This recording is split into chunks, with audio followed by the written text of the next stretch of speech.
by having big revenue, you can make a big mistake, which is to forget about your profit. And if you forget about your profit and you don't make enough, you start to lose money on every sale you make. So I don't know, Tingman, Cubicle, are we seeing this? Are we cool with this? I guess we are. Okay, so let's briefly look at daily puzzles then. Okay, so daily puzzles, you will know, went down in kind of a ball of flames late 2023. Dailypuzzles.com. So they, oh no, .com.au, wasn't it? So I don't know how much I want to go into it for reasons. But have you ever heard of price gouging? Price gouging is where you artificially inflate the prices of things to make people pay more. The opposite of that is predatory pricing, where you price things too low to undercut your competition and to build a business based on price-conscious customers and sales. Okay? There are inherent dangers in predatory pricing. A number of them, really. One, you set unreasonable market expectations. You teach the market to expect certain things, like certain prices, like certain discounts and everything like that. You turn over a lot of product, you turn over a lot of revenue, but you can, by doing that, by having big revenue, you can make a big mistake, which is to forget about your profit. And if you forget about your profit and you don't make enough, you start to lose money on every sale you make. You start to go out of business one sale at a time by losing money on every sale you make. And Daily Puzzles' whole strategy was built on discounts. And myself and some other people were watching them from about I'd say 2021.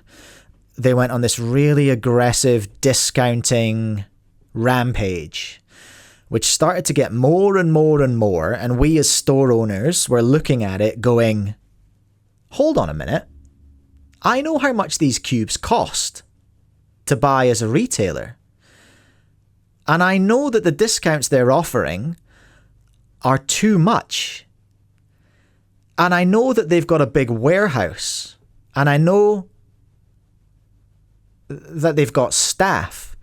And these costs are called overheads, right? There's the cost of doing business, the cost of the product, the cost of shipping, variable costs, which are based on every sale that you do. Part of that is part of the sale. That's how it works. Then you've got your overheads, which are what we call keeping the light on costs, right?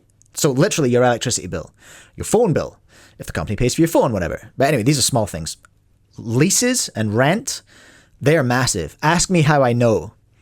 Ask me how I know and remember about my retail store, okay? Overheads, the two biggest overheads you have in most businesses like ours are rent and wages. And they had lots of them, and they were just aggressively cutting their costs. And as is common knowledge now, they went out of business with, $500,000 of debt. They owed money to shipping companies, to suppliers. So that's what happened. Okay, I'm not going to go into it any further than that. Those are the facts as demonstrated by them themselves and a couple of Chinese suppliers who reached out to me going, do you know this guy? I need my money. And I was like, whoa, okay, this is exciting. What's happening here? So essentially, Daily Puzzles went out of business by discounting too much, damaging the market that we sell to, because people still want those discounts, but even though they're impossible, and also damaging relations with cube suppliers in China as well. Like, there is no way that I could ask a cube supplier in China for credit now. Like, they won't do it. for a company in this part of the world. I'm almost positive. And I wouldn't ever do that because debt scares me. I don't like it. I'm still paying off debt from COVID in the retail store. But anyway, so there's a little story time about my understanding of what happened there.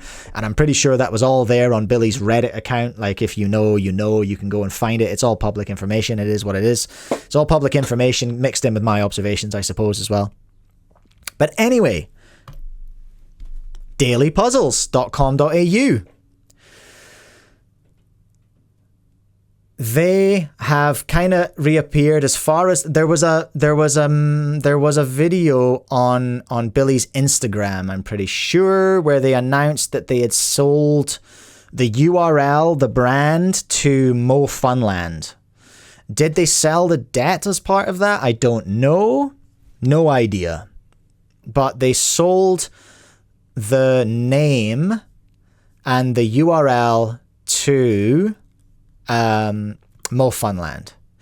And you'll notice down here there used to be 2 currencies. No, there used to be 100 currencies, because Daily Puzzles sold all across the world and had 1 billion people sponsored by them as well. Did you know that you could stack discount codes? You could go to the 30% sale and you could stack more discount codes on top of that.